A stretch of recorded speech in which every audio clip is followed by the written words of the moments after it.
18 मई है और police headquarter में है, एडीजी सीआईडी साहब के कार्यालय में, पाल साहब के कार्यालय में 1996 बैच का आईपीएस पदाधिकारी है। 1 साल 7 महीनों के दौरान बहुत महत्वपूर्ण काम जो सरकार के होते हैं उन्हें धरातल में उतारा है। अभी लगातार फील्ड का दौरा भी किया, महत्वपूर्ण बैठक की, भागलपुर, पूर्णिया सहित अन्य जगहों पर भी गए। बाबू 1 साल 7 महीनों के दौरान क्या कुछ ऐसा महत्वपूर्ण बिंदु बताइए जो काम बेहतर जिसमें दिख रहा है।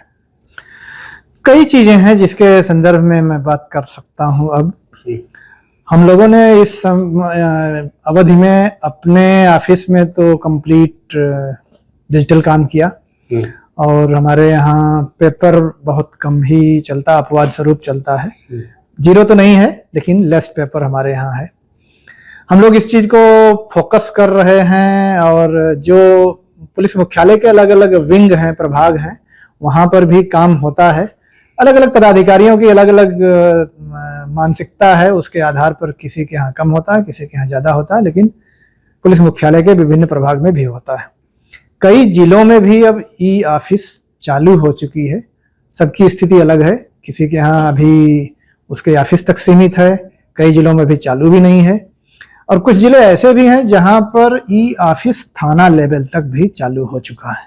तो ये हमारी इस अवधि में काफी प्रगति हुई है अगर हम डिजिटल वर्किंग के बारे में बात करें। दूसरा एफएसएल हमारा है। तो एफएसएल के बारे में जब मैं ज्वाइन किया था तो उस समय यह था कि हमारे पास में आदमी की कमी थी, एग्जीबिट्स बहुत ज़्यादा थे, नए कानून आ गए थे जिसमें हमें काफ़ी काम करना था। तो सबसे पहले मैंने इसे समझने की कोशिश किया, लोगों से हम लोगों ने रिव्यू किया, उनसे बात किया, समझा और इस सब के कारण से हमारा 2025 में जो डिस्पोजल है वो 2024 की तुलना में बहुत ज़्यादा हुआ। मैं रिसीट के बारे में बात जैसे कर दूं कि पहले हमें 24 में सिर्फ 800 केस पर मंथ आते थे सभी जगहों को मिला करके, 25 में ये 950 हो गया और इस वर्ष के 4 महीने में ये 1126 केस पर मंथ है। तो 800 से हम लोग 1126 पर पहुंच गए 2 वर्ष के अंदर। जांच भी हमारी काफी हो गई है और 3 जगहों पर अभी समस्या है थोड़ी थोड़ी, जिसमें बायोलॉजी है, डीएनए और साइबर। बायोलॉजी का प्रदर्श 2 महीने के 3 महीने के बाद में समाप्त हो जाएगा, तो जांच के लिए वो नहीं बचेगा। लेकिन साइबर और डीएनए में भी समस्या है, इसमें हम लोग प्रयासरत हैं। समस्या है साइबर डीएनए? समस्या इसमें साइबर और डीएनए में हमारे लिए इक्विपमेंट है। हमारे पास में जो इक्विपमेंट हैं वो उनकी संख्या सीमित है और गति काफी तेज बढ़ रही है इन केसेस में, तो इसलिए उसमें बैकलॉग बढ़ता जा रहा है। हम लोग प्रयास कर रहे हैं, अगर सफल हो जाएंगे तो 5-6 महीने के बाद में इसमें भी सुधार शुरू हो जाएगा। इसके अलावा फिर हम लोगों को पीओ विजिट करने की बात रहती थी। पहले संख्या नहीं थी तो बहुत कम विजिट हो पाता था। राज्य सरकार की अनुमति प्राप्त हुई जिसके आलोक में हम लोगों ने संविदा के आधार पर नियुक्ति का विज्ञापन दिया, रिजल्ट निकाला। 100 एसएसए और एडी हमारे यहाँ फरवरी और मार्च में ज्वाइन कर चुके, मार्च और अप्रैल में ज्वाइन किए। उनको हम लोगों ने अलग अलग एफएसएल में, आरएफएसएल में और जिलों में डाल रखा है। आज की डेट में जितने बड़े जिले हैं वहां पर 2 पदाधिकारी और कर्मी, और जो छोटे जिले हैं वहां पर 1 है जो घटना स्थल का विजिट करते हैं और उसके आधार पर कार्रवाई करते हैं। अभी भी हम पूरा नहीं कर पा रहे हैं, लेकिन जितना डिमांड अब जनरेट होती है उसका हम लोग 80 से 95% के बीच में अलग अलग जिलों में है। कहीं हम 80% कवर कर पा रहे हैं, कहीं हम 95% तक भी कवर कर पा रहे हैं।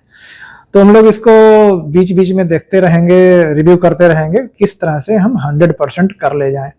ये हमारा दूसरा क्षेत्र हुआ। तीसरा हुआ ट्रेनिंग।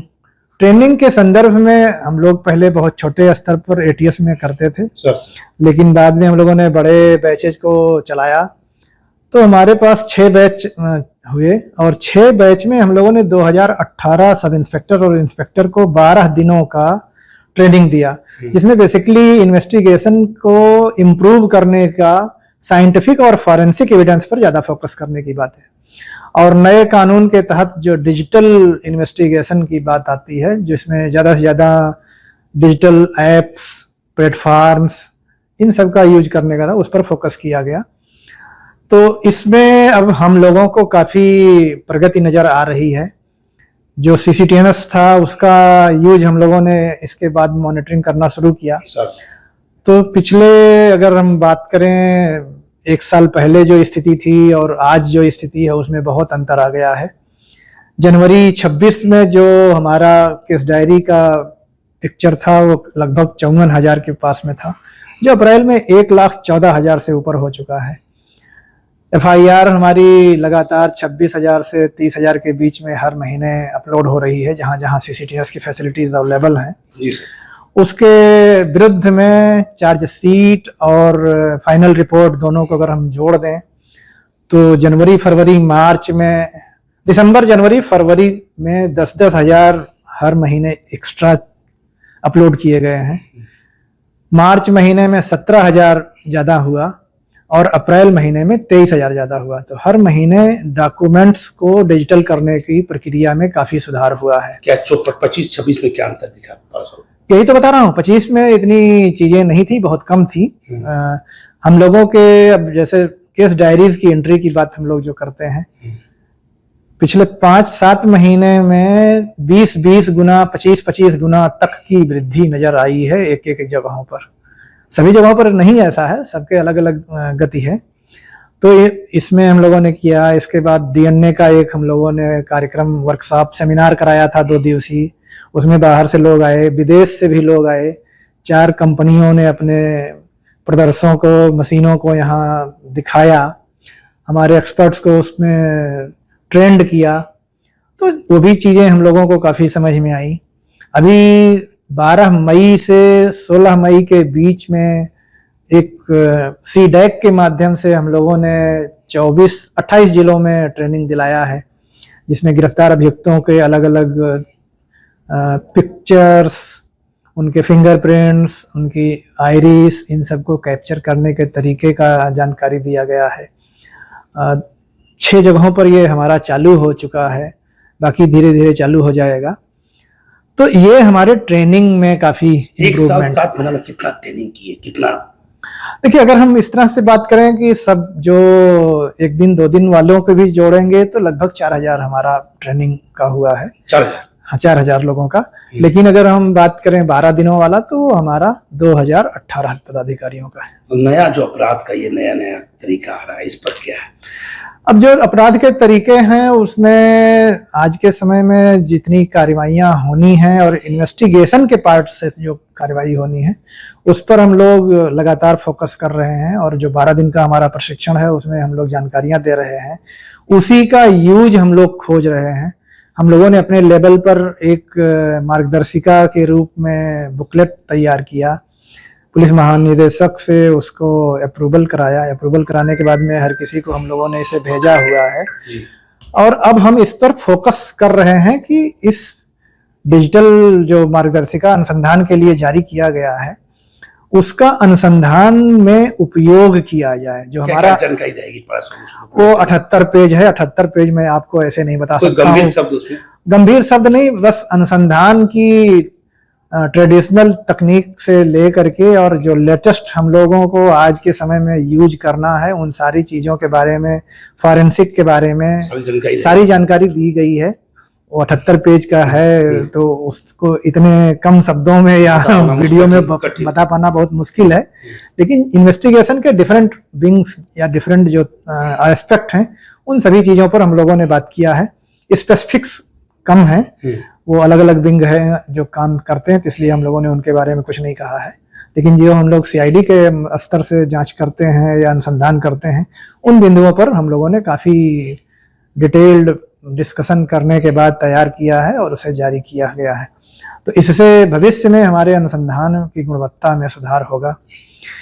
एक और चीज़ है जो केस के पेंडेंसी के बारे में है, उस पर भी हम लोग इम्प्रूव करने के लिए लगातार प्रयास कर रहे हैं। पुलिस में बिहार में एक परिपाटी पहले से चली आ रही है कि कितनी संख्या होनी चाहिए अधिकतम लंबित होने का। तो सामान्य तौर पर जो माना जाता है एवरेज जो रिपोर्टिंग हो रही है उसका 3 गुना। आज की समय में 8 जिले बिहार में ऐसे हैं जहां पर 3 गुना की पेंडेंसी है या उससे कम की पेंडेंसी है। कौन कौन जिले? इसमें 4 रेलवेज के जिले हैं। हाँ, 4 रेलवे जिले के अलावा कटिहार, किशनगंज, शेखपुरा जी और शिवहर जिला है। जी सर। और कई जिले ऐसी स्थिति में हैं कि जो 2 महीने 3 महीने मेहनत आगे करेंगे तो उनका भी 3 गुना के आसपास पहुंच जाएगा या 3 गुना वो प्राप्त कर लेंगे। अनेक अनुमंडल कई जिलों में हैं जो ऑलरेडी प्राप्त कर चुके हैं, लेकिन जिले के रूप में अलग अलग चीजें हैं। तो ये तो सुधार देखा जा रहा है। तो ये सब सुधार है जो संख्या के आधार पर आप सुधार देख सकते हैं। और कुछ विशेष नया अभी आने वाले दिनों में सीआईडी में कुछ नया? सीआईडी में अभी तो हम लोग नया नहीं हम लोग कुछ खास कर रहे हैं, इसलिए कि हमारी जो पहले की मैन पावर थी वो ज़्यादा बदल गई है। तो हमको 1 महीना अपने नए लोगों को ज्वाइन करने के बाद में उनको ट्रेंड करना होगा, जिससे हम फिर से प्रशिक्षण अपना सही तरीके से चला सकें। जो लोग प्रशिक्षित थे, जो ट्रेनिंग दे रहे थे, उनमें से ज़्यादा लोगों की बदली हो चुकी है। बहुत कम लोग हमारे पास अब बच गए हैं पुराने। एसपी आईजी के प्रतिनिधि गए? नहीं, उधर वो तो जो हुआ था उसके बाद मतलब जो हमारे पास में डिप्टी एसपी रैंक में, एडिशनल एसपी रैंक में थे, उसमें से भी काफी परिवर्तन हो गया है। तो कुछ लोग अभी भी हैं, सभी लोग तो नहीं बदल गए हैं, लेकिन हम लोग और जो नए ज्वाइन किए हैं अब उनको थोड़ा ओरिएंट करेंगे, उनको बताएंगे, समझाएंगे, उनका प्रेजेंटेशन देखेंगे, उनको प्रेजेंट करने का तरीका समझाएंगे और फिर हम लोग फिर से अपना प्रशिक्षण चालू करेंगे। इस साल भागलपुर पूर्णिया भी दौरा किया। पूर्णिया में भी आप सुन रहे हैं कार्यालय? पूर्णिया में कार्यालय की बात नहीं, जैसे इसमें 2 चीजें हैं हमारे लिए। जैसे है कि जिले में एक हमारी टीम होती है, उसमें सदस्य बहुत ज्यादा नहीं है, बहुत कम है। कहीं पर इंस्पेक्टर है तो कहीं पर सब इंस्पेक्टर है, कहीं पर सब इंस्पेक्टर भी नहीं है तो एएसआई है। तो इस तरह के हैं जो लोग, वो हमारे लिए कुछ कुछ जानकारियां इकट्ठा करते हैं, देते हैं, या हमारी जो टीम यहाँ से जाती है या किसी अनुसंधान में या जांच में, तो उसमें वो मदद करते हैं। स्थानीय स्तर पर लाइजनिंग करने में, स्थानीय स्तर पर कोई डॉक्यूमेंट खोजना है, कोई जानकारी प्राप्त करना है और उसको प्रेषित करना है, तो ये काम वो हमारे लिए कर रहे हैं। डॉग स्क्वाड भी हमारे कई जिलों में है। पूर्णिया और बाकी रेंज हेडक्वार्टर्स में भविष्य में हम लोगों को एफएसएल के अलग अलग क्षेत्रीय कार्यालयों को खोलना है, जिसे क्षेत्रीय विधि विज्ञान प्रयोगशाला कहा जाता है। तो एक पूर्णिया का है स्थिति कि जिसमें हमारे पास में आज के समय में कुछ इक्विपमेंट भी अवेलेबल हैं, हमारे पास में मैन पावर भी है जो उनको पोस्ट किया जा चुका है, और बिल्डिंग भी बन गई है। अभी उसमें प्रशिक्षण चल रहा है, तो कई प्रशिक्षणार्थी उसमें रह रहे हैं। उनका प्रशिक्षण जून महीने में समाप्त होने वाला है, तो उसके बाद जैसे ही वो खाली होगा, हम लोग जितनी जल्दी से जल्दी संभव होगा उसे चालू करने की कोशिश करेंगे। अब देखिए, एडीजी सीआईडी पराशरनाथ साहब थे जब से 1 साल 7 महीनों के दौरान पहली बार बिहार राज्य में ऐसा देखा गया है कि जो लंबित आंकड़ा है उसमें अब बिहार राज्य में सुधार देखा गया है। 8 जिले के बारे में एडीजी पराशरनाथ साहब ने कहा, 8 जिले ऐसे हैं जहां अब जो संख्या चाहिए वह दिख रही है, और भी कई जिले हैं जिसमें सुधार देखा जा रहा है। आप देखिए, सरकार के दिए गए कामों को किस तरह से एडीजी सीआईडी पराशरनाथ कर रहे हैं, और पूरी जानकारी हमारे चैनल पर देखिए। इसमें पटना पुलिस मुख्यालय से दीपक नौरंगी।